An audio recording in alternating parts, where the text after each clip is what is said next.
is who we have. And I should probably erase that. That is logos from this morning. Okay, guess I need that. Yeah. So picking up where we were, our protagonist. Let's see. Characters up here.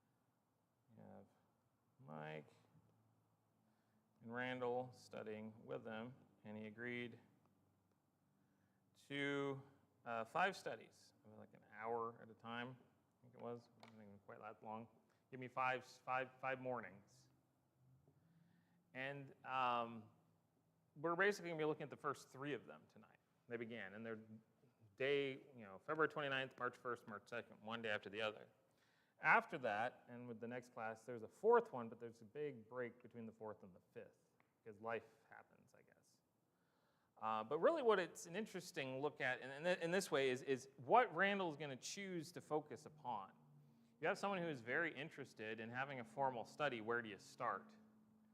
Where do you go first? And that can be a tricky question, because really there's no perfect right answer, really. A lot of... Start where they're at. Yeah, starting where they are.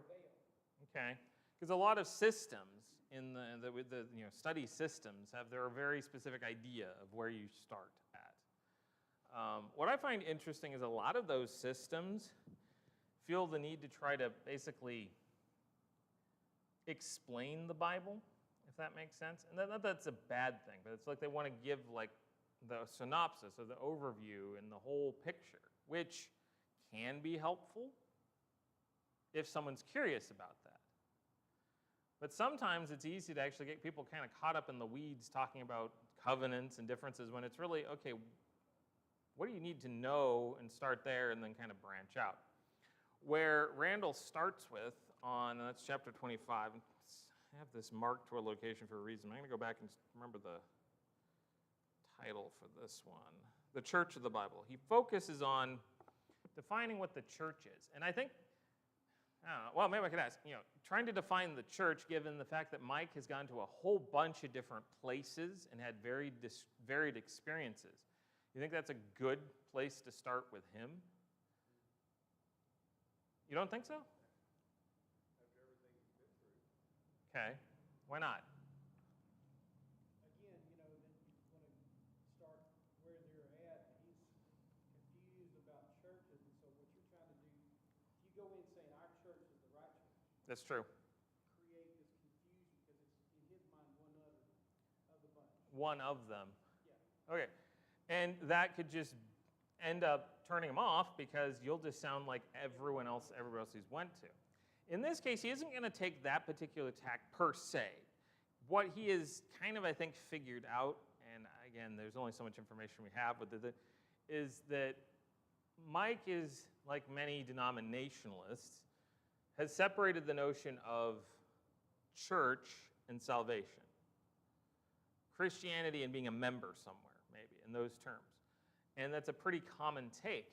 And so what Randall, I think, is trying to do is to ground into this notion that no, being a part of this is key to being in the right place.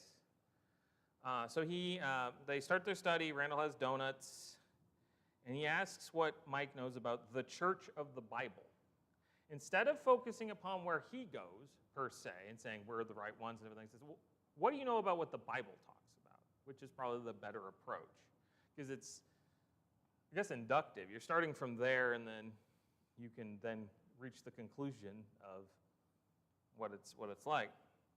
Mike answers that he knows nothing, which surprises Randall. He says, surely you've heard some sermons about the church and what she is supposed to be and so forth. And Mike explains that the church was secondary. Attendance and salvation were separate things. And he talks about his history back when he was 8 years old, being brought forward, doing the sinner's prayer, and then later he had to be voted on, quote unquote, to be baptized and added to the Baptist church. They had to vote whether he was a good fit. And so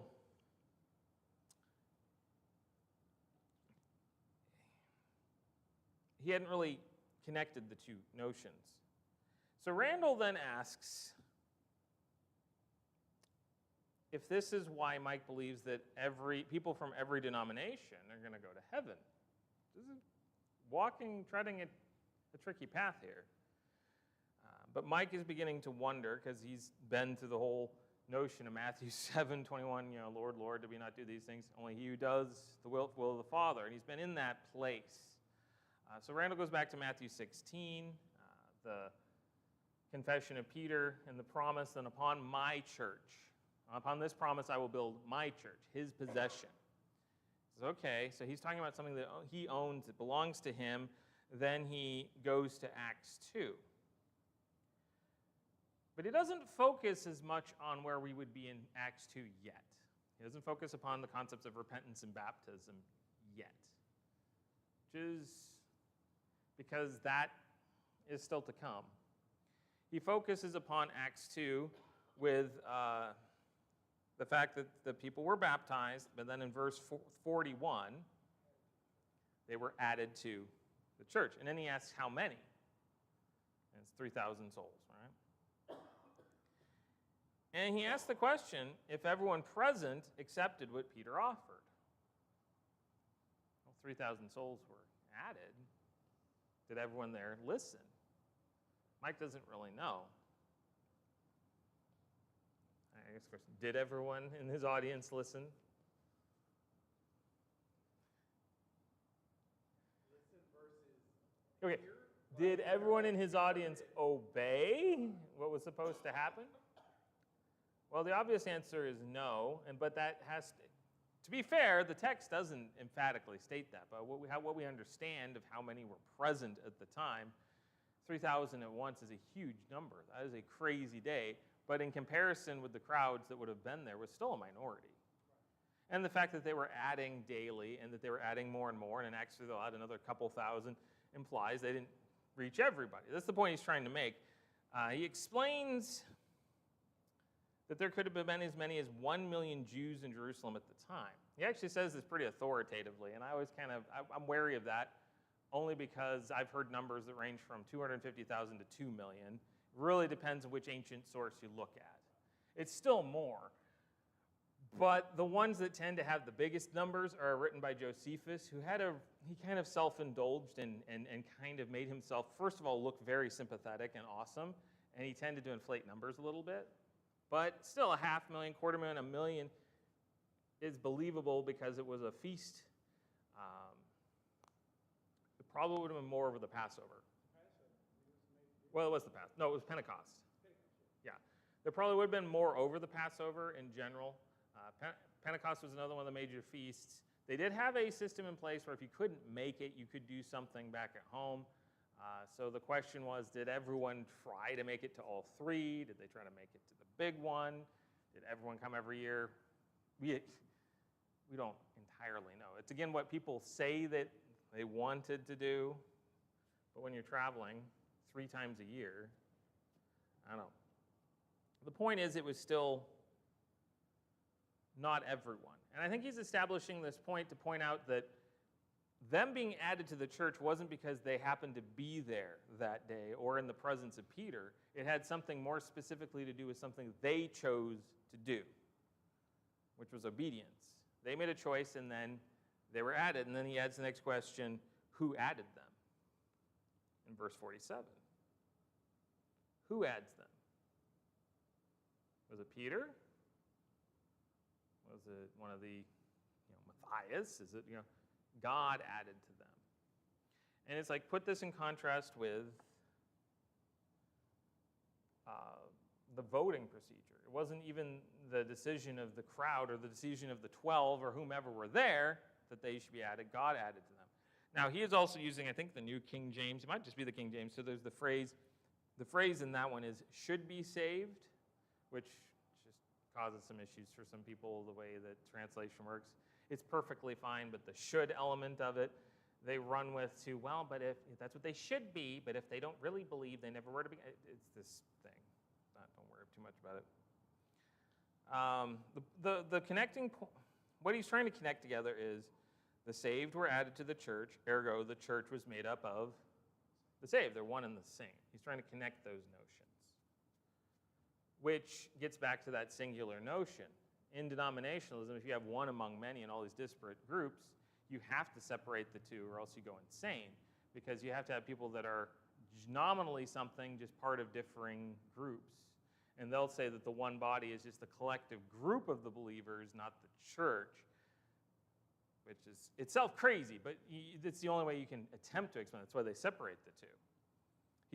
Randall's trying to bring him to the reality of what this says. So he goes to a number of different references. Colossians 1, Christ is the head, church is the body, singular. Christ is the head of it. It's one thing. Goes to Ephesians 4, there is one body, one hope, one faith, one Lord, one baptism, one body. It causes Mike to ask the question, is this the reason for the bad rap? Bad rap. I was like, what do you mean? Well, Kirk, who was this other character he introduced once, said to stay away from those people that think they're the only ones that go into getting to heaven. He brings that back up. Is it? Don't go with his group. They're the only ones that think they're going to heaven. This is a very touchy, watch how you step here kind of situation. Well, it's one of those major hurdles for a lot of people that aren't raised. Yeah. And there's a very easy temptation, or even an attitude that some in the church can develop, to where they're basically like, yes, indeed, and everyone else is going to burn.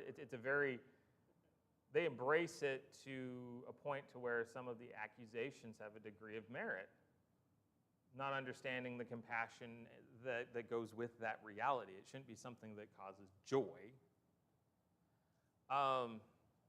Randall, he basically answers that people hear bits of information and it gets misconstrued, it gets twisted, the meaning gets lost. This isn't the attitude that people particularly have. He quotes about 1 Peter 5 with the adversary being present and causing problems. Mike asks him, because he'd quoted it before, where does it say that Jesus will save the church? He's the one that's engaging us, and he sends him to Ephesians 5, 23 to 25.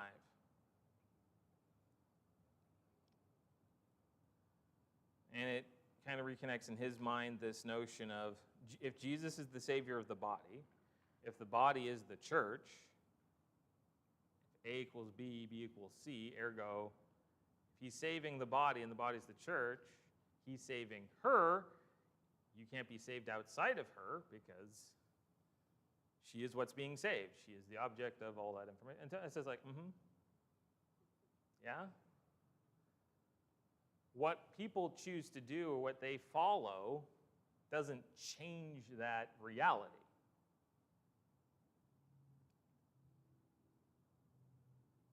Basically, God is not obligated to believe your fallacy. Yeah. You're convinced.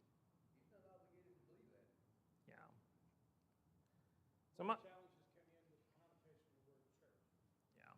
That's where we struggle in 2025, dealing with people who don't understand what that really means, because what it has become is a label. An organization.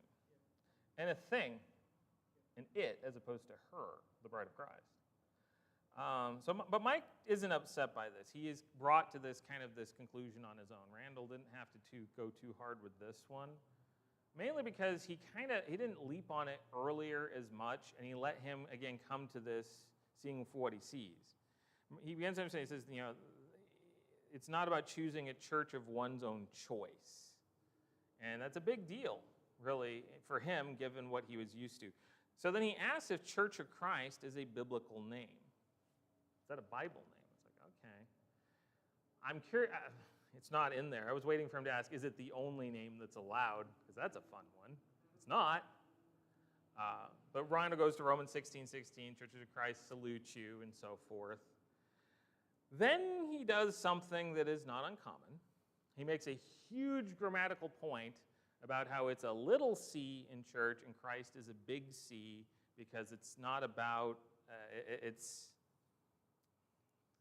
not about a title as much as who owns. There was no legally registered name under the Roman or Jewish law for the church. Those are descriptive phrases. They are. And you can use the term assembly. You can use the term called out. I've always understood some of the thinking behind the little c thing. The thing about it is making a big point out of English grammar that has absolutely nothing to do with New Testament Greek. To be fair, the sentiment behind it is supposed to identify the fact that we're not using a particular title by not capitalizing that first. It's actually grammatically incorrect in just general titling, like if you did a title of a book. But it's a big deal to some. He brings it up. I don't know if it's a big deal to him. The point he's trying to carry across is important. I don't know if the conclusion really matters, but again, there are some that get really, really adamant about this issue. The point is, all that's there are new names and new organizations that didn't exist in the first century. Mike had never equated the church with salvation, and this is new. So basically, the rest of the chapter is he brings up several just little examples to try to drive this point home. He uses Noah and the ark as an example of a vessel of salvation. God said, build this vessel, and this is what it is. But if Noah wasn't in it, would he be saved? No, you're outside of it, you're going to drown. Kind of works. I mean, I think that's kind of where Peter's going, though his is tied more to the water and so forth. Let's see. Mike always considered the church another denomination. He remembers that Randall said the church was not one. There's no associations of board. And this is when it starts talking about, and we don't have to get in the nth degree here because it's just kind of, he just spams it on the page, kind of like, and here's, blah, blah, blah, blah. For people who aren't familiar with the notion of autonomy, elders, deacons, and those kind of things, but it's like blowing Mike's brains. It's like, yeah, because it's different. They're not tied to anything. The Bible's the sole guide. And Mike finds this simple and good. Simple is better. And so this sets up a question. How do you identify the Church of Christ from every other church on the planet? And Randall says that's a good subject for the next day, which sets up the next morning. So basically what he's going to go into in chapter 26 are descriptors of the church to identify. Mike brings biscuits and gravy, a little color that morning.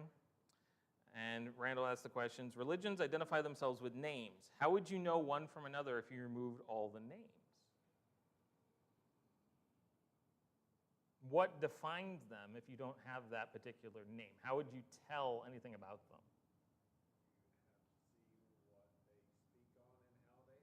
The actions and the things they do, their practices and what they do. The fruit. That's true.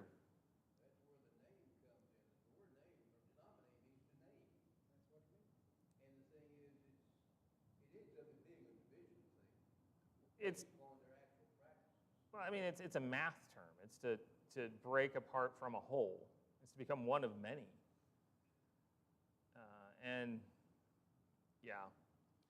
What he's doing here is he's trying to get Mike to think in terms of not getting caught up in the names as much of what do they teach and what do they practice. Because, and he doesn't quite go here, but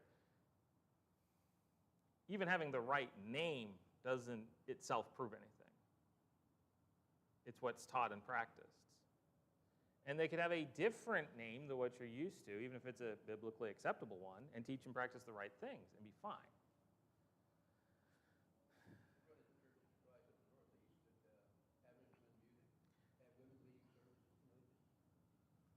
There's a lot of interesting history when it comes to the names going back to the 1800s, and then the split in, I think, 1906 between the disciples of Christ and the churches of Christ, and then later the disciples of Christ and the Christian church. Post-Civil War, the instrumental churches of Christ, and there's a lot of things.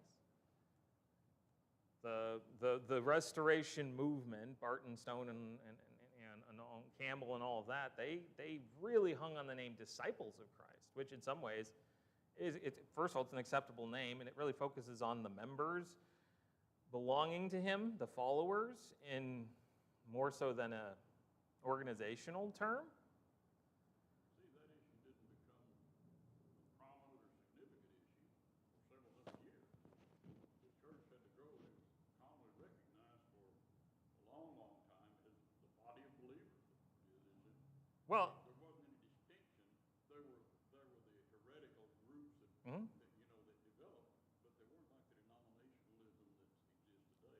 Well, Corinth was starting some of it, but yeah. When that developed, it created this sense of denominationalism with all these different names separating one church group from another because they had differences.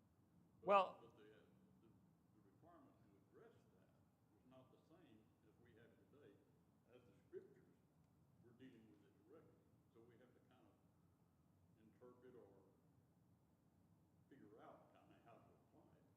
yeah, and historically there have been little Gnostics. The Gnostics had a whole bunch of splinter groups and various things that ran around.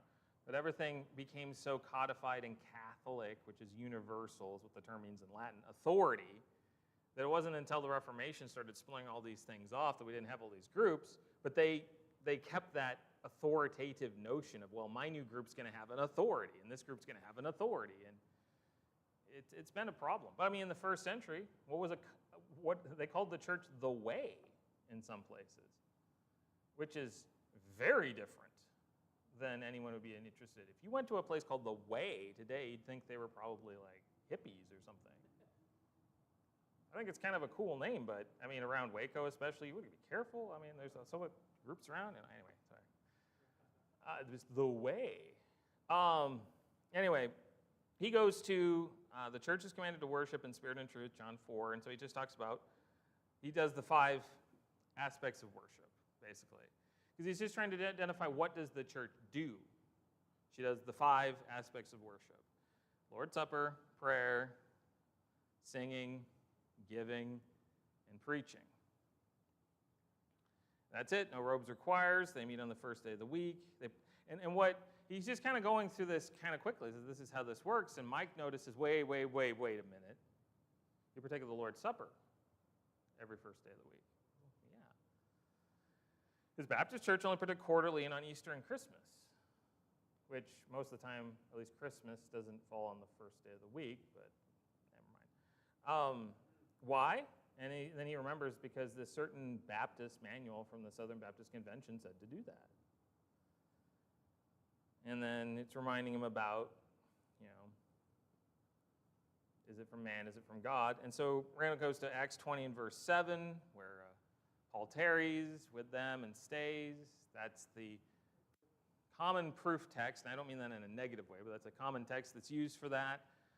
And Mike notes that, here's the thing that Mike notes when he reads it, he says, but it doesn't emphatically say you have to do this.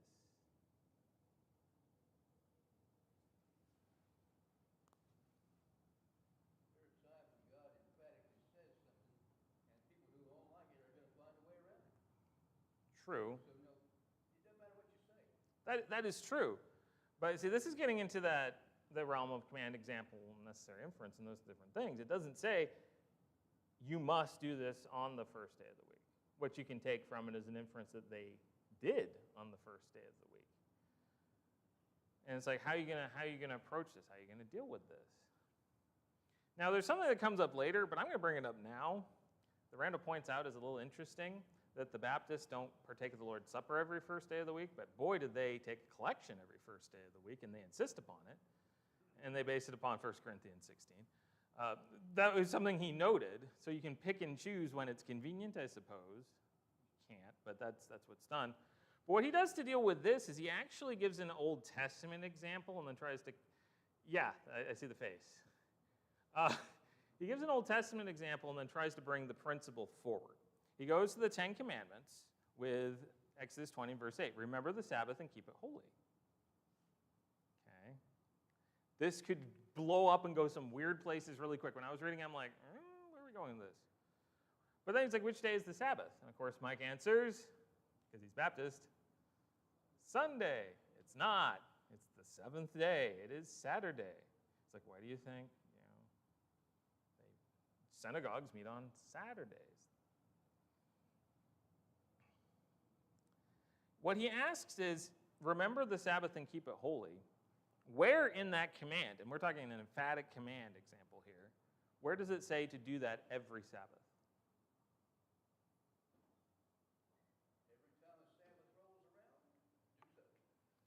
Well, the point he's making is, if keeping the Sabbath is important, if God says, remember the Sabbath, then you are going to be sure to, when it rolls around, to keep it. He doesn't have to say every week, because the implication is when they happen is every week. And then he says, compare this with the structure of Acts 20. And when the first day of the week came around, they gathered and broke bread. They were there. The first day of the week had come around. It was as important as every other first day of the week. So they were going to do what they do on the first day of the week. He doesn't have to say, do this every first day of the week, because that's what they did every first day of the week. It was just normal. And that's his argumentation. I think it could blow up in your face pretty fast, but I think it, in this case, kind of works. He does also then goes to,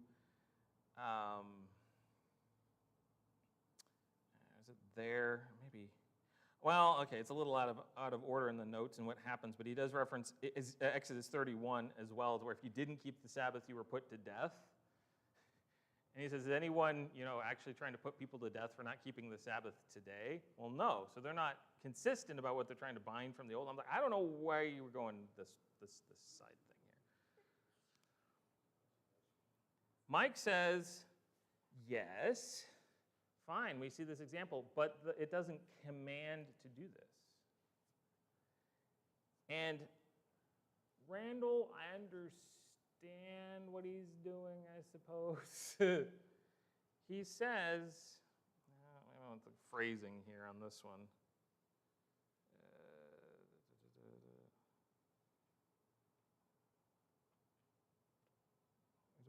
It's about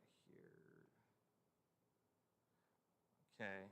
Okay, I wonder to argue the point, Randall. It doesn't command us to do it, though. Mike, there is no command for you anywhere in the New Testament, he laughed.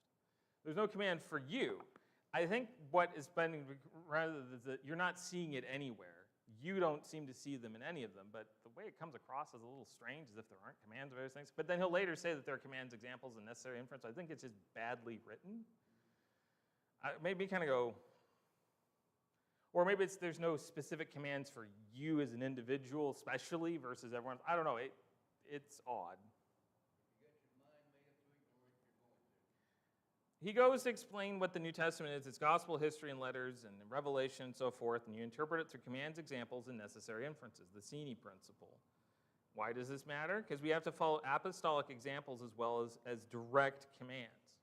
And he'll use Colossians 3:16 as an example of all three. With Colossians 3:16, let's see the phrasing on that. Let's just go to it. Because he makes a point of that all three, a command, an example, and a necessary inference, are all there. New American Standard has it as, let the word of Christ richly dwell within you, with all wisdom, teaching, and admonishing one another with psalms and hymns and spiritual songs, singing with thankfulness in your hearts to God. Now, arguably, the way he focuses on singing as being a command. This is actually, let the word dwell is a command. And there are like 4 or 5 following participles that help to define how to do that, which is teaching, admonishing, singing, and having thankfulness. There's the whole structure of the verse is pretty, and 17 carries it forward. He kind of locks in on the singing part, which I think I know why. What he's trying to say is that Paul commands to let the word dwell in these things. As an apostle, he himself showed an example of it being with singing. I'm not sure how the verse proves that, because we don't necessarily have an example of Paul singing a song. Well, actually, we do, because he sings a song in jail. Whether that's a worship context, that's a whole other thing. But he was saying, well, he's explaining with an example that singing is a part of that. I would say it's a participle, but whatever. And the necessary inference of having to use your voice to the exclusion of everything else. That's going to come up with when he talks about instrumental music. That's true. There's a necessary inference there that's a basic mode of logic. But Mike counters, well, David used instruments in the Old Testament.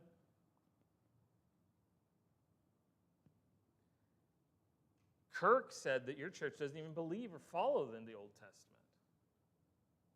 You don't care about it. Well,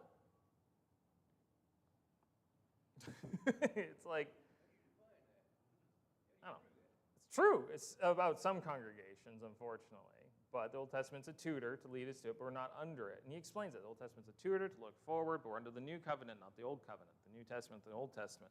Mike wants an example, and that's when he brings up being put to death for working on the Sabbath in Exodus 31. And he makes the argument that binding the law in one place, you'd have to bind that as well and bind everything else. I think going like circumcision and a lot of the other things, and of course having to be priests and not being Jews, there's a lot there to work with. But what about tithing? He brings that up because, he mentioned giving. The Baptists make a big deal about 10%. You give 10%. And he tells some stories about people being showy about giving, making a big deal about it and so forth. And I donated all this. And of course, his pastor, got to get that new rec center. Of course, Randall explains in the Old Testament, the command, they reference the tithe as 1/10 in a particular context, but when you add up a lot of the other things that are involved, it was closer to 23 to 25 or maybe even 28%. I've seen as high as 38 sometimes, because when the kings show up, then they start demanding more and more too. That was an Old Testament command. Then he moves to 1 Corinthians 16. Every first day of the week, lay abide in store as you've been prospered. There's no number associated with, there's nothing. A lot of people will say, well, we need to follow the mode of what we had before, but give as you've been prospered. The other issue, we can take the example from 1 Corinthians 16, 1 and 2, that they did it as they were prospered on the first day of the week so that they didn't have to take up a big collection all at once. And it was contextually for a particular project, which was collecting for the saints that were starving in Jerusalem. Does the principle carry forward? Yes. You get yourself in trouble if you pull on this thread too far, because then people go, well, I don't have to give. The principle is there in different things. Sometimes we think we make a little more out of it than the weight of the text can actually hold up, but he's going back to this free will offering, and it's every first day of the week. I still emphasize as you've been prospered, because not everyone has been prospered every week, but that's a whole other debate too. Basically, they get through all of this stuff. Mike's like, I just didn't know all these different things and such. And the chapter ends. These are kind of like ones. All right, third one. Hopefully I can get through it. It won't take too long. The next day, very first question, why isn't there a piano or an organ? So now it gets into instrumental music. Randall sets down a briefcase, which he normally doesn't carry. He's like, oh. He asks Mike if he's a musician. That was an interesting question. It is Nashville. Sorry. What? It is Nashville. Sorry. Oh, that's fair. It's Nashville. But the thing is, why? He's talking about it. Why don't you have this thing? Why ask him that? He has a good reason, I think, but it might seem like Mike played alto sax, keyboards, drums. He was starting to learn guitar. And Randall praises him. He said, hey, any Coltrane? Blues and so forth. He'd love to hear it. So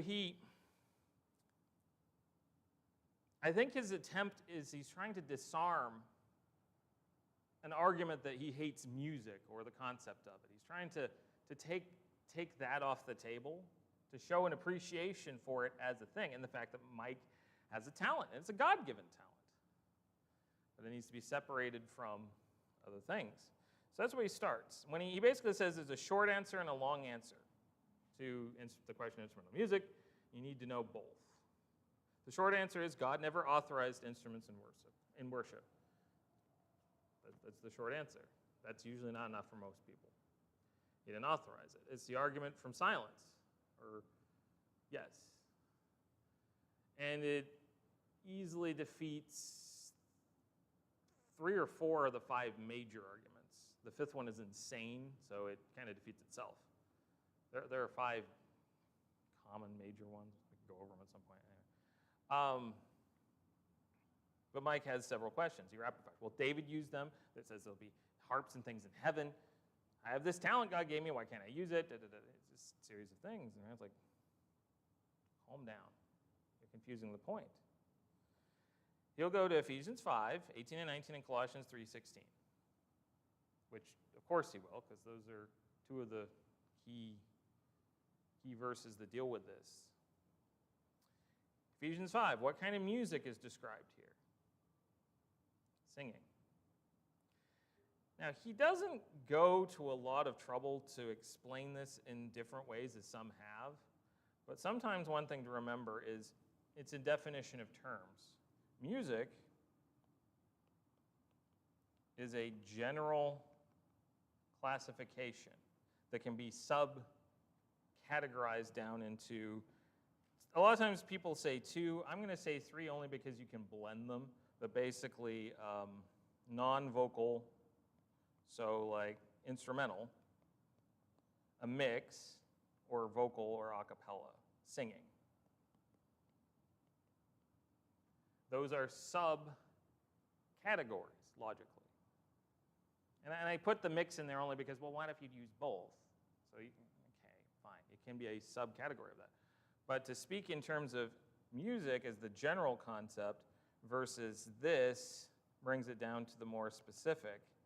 And the question becomes, does Paul talk about making music, or does he say singing? And the idea is that when you select the one, it by extension removes the others. This is a common way of approaching it. There's more to it than that, but that's a common way of approaching the understanding. He doesn't really go into that element. He just says what type of music, what kind, it's kind of the same kind of thing. Well, what kind is it? Singing. He never actually uses the term a cappella until much later, which surprises me. So you could say singing and still think it's accompanied.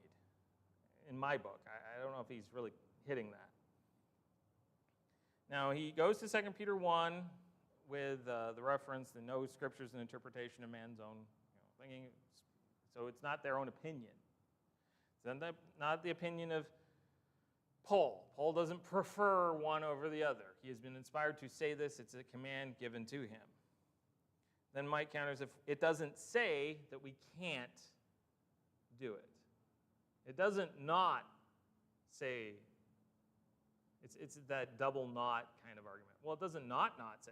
It does not say we cannot. Yes.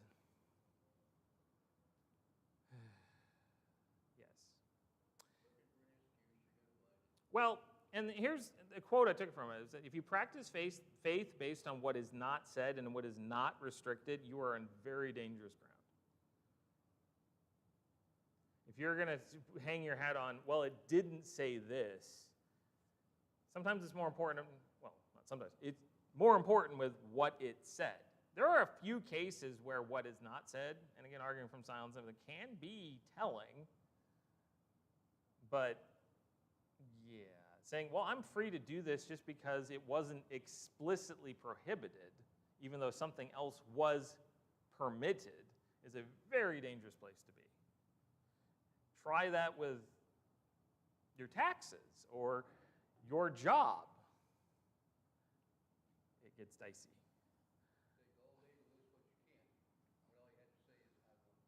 Yeah. Well, what's interesting is Randall goes and asks Mike, well, what did Jesus use in the Lord's Supper? And he answers, unleavened bread and fruit of the vine. Just boom. So, well, yeah, but why not meatloaf and iced tea? Jesus did not say we could not use them.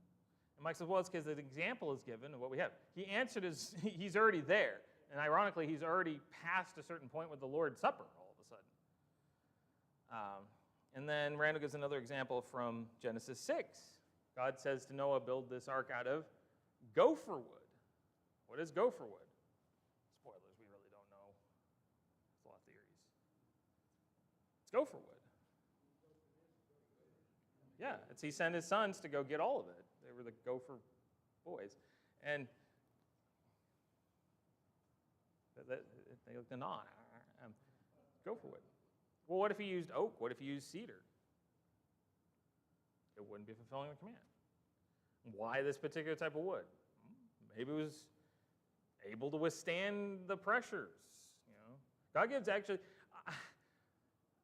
He also gives very specific dimensions too. 3 decks, height, width, and length, which also conform to the golden ratio, the perfect shape for something that isn't meant to go anywhere and not sink and not tip over and just be. We still, ships are still built to that ratio, like tankers and things that are there, the ratio of the arc. And so he thinks, well, and then he gives an example. If he tells his kids to do a specific thing, he does not need to tell them not to do thousands of other things, right? It's arguing from silence. Wayne Berger at school always used the example of ordering from the Sears catalog. He was not young.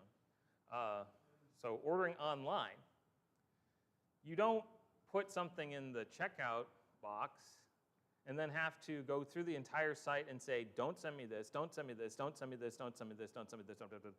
You just send me the thing I want. And some people were like, well, what's the big deal if they send you something else? Well, what if they charge you for it? You're ordering a book and they send you a washer and dryer and charge you for it and all the shipping. You're not going to be happy with that because you didn't ask for that. It's everyday basic stuff. Well, it kind of goes back when I first started teaching. I had some wise mentors. They were talking about when you're running your classroom, if all your rules are knots, you'll never have enough room on your wall to list all the rules. Yep. Proactive rules make so much more sense. So no running, no. Be on time, be prepared, be respectful. Oh, Titus, why'd you delay him?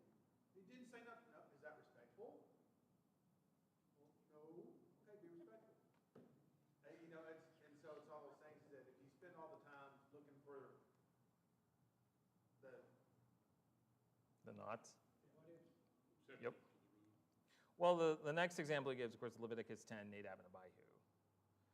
Offering strange fire, different incense, and so forth. And he says, hey, these guys have your attitude, Mike, regarding the incense. What do you mean? And he says, they thought God did not say we couldn't use a different type of fire. It's like, okay, point taken. Mm-hmm. And what happened to them? Consumed. And Aaron was told not to weep for them. Just poof. Don't grieve for your sons. Which is a very powerful demonstration early on that's showing this is serious business, take this seriously. I think it mirrors actually with Ananias and Sapphira when the new covenant very well, but it's this notion of take this seriously. And in this case, it's I said X, don't give me Y. Yeah? Yeah. You didn't give the best. Well, some argue it wasn't a blood offering, but he wasn't a shepherd. Anyway, he didn't give what was asked for. So we need to do what God authorizes and commands. Mike notes that all the things he had seen at churches to attract attention, he lists a whole bunch of things, plays, productions, rock concerts, all these different things. And he notes churches were imitating the world to attract the world. But they weren't being them, they were being the world. And then Randall explains that the instruments were not used for hundreds of years. He brings up the Catholics didn't bring it about until 660 with Pope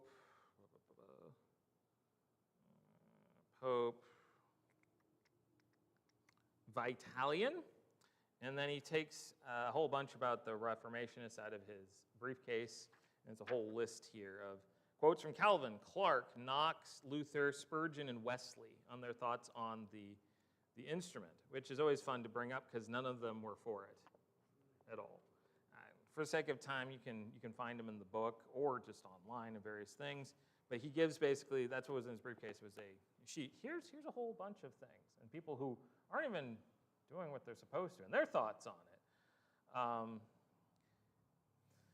And Mike then asked when denominations brought the instruments in, learns it was about 150 years ago. It really was just because the organ, portable piano organ, became finally cheap. It was the quality of it, and it was the expense became doable that they could do it. But up until then, unless you had a giant cathedral, it was not common.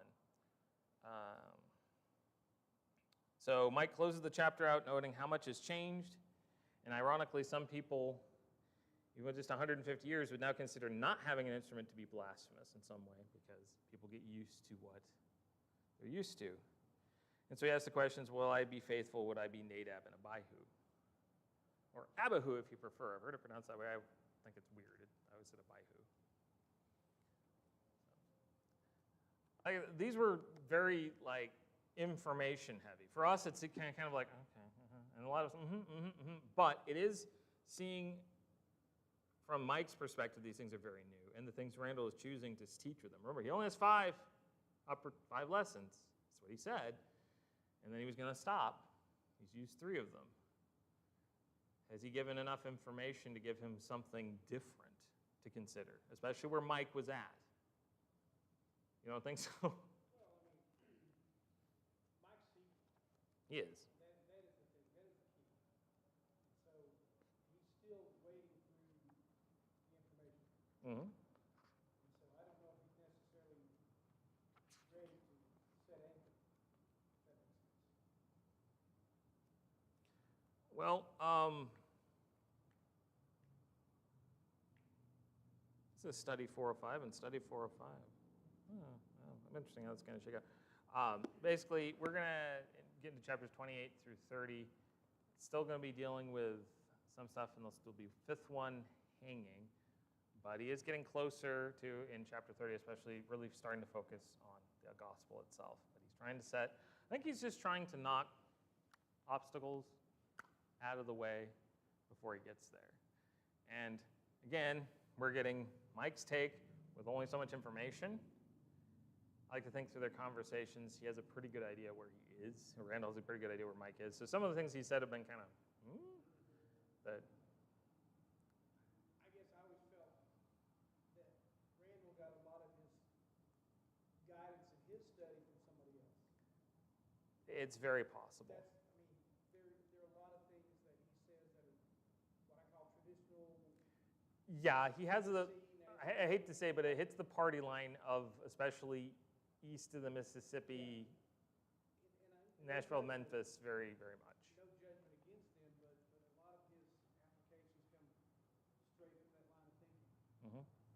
And he said a lot of things that are key and important. Quite a few. There's just been a couple that have been like, I don't know if that's that big a deal, but okay. Like capitalization. That's the 3 there. I can only do so much with them because and I condensed a lot. There's just a lot of this back and forth. So, any thoughts otherwise? Anyone need the Lord's Supper this evening? I don't think so. Anything we need to mention?